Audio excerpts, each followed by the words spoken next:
ఇది animal cinema చూసాడంట ఆ పెద్ద మనిషి. ఆయన ఎవరు చూడమన్నారో మరి. చూసాడు.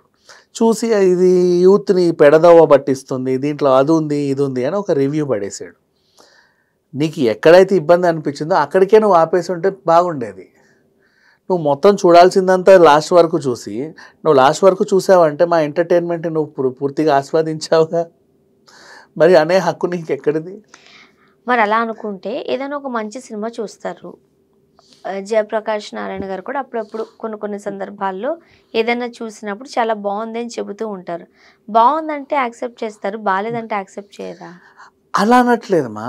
బాలేదు అంటే యాక్సెప్ట్ చేయొచ్చు. ఆయన ఇప్పుడు తన అభిప్రాయం చెప్పడం వేరు. చెప్పే విధానంలో డిఫరెన్స్ ఉంటుంది. ఎగ్జాక్ట్‌లీ అదే. ఇప్పుడేంటి ఈ సినిమా చూసాను. నాకెందుకో నచ్చలేదు. ఇలా ఉందేంటా అనిపించింది అంటే బానే ఉంది. ఇప్పుడు యూత్‌ని మొత్తాన్ని సర్వనాశనం చేసేలాగా ఉంది ఈ సినిమా.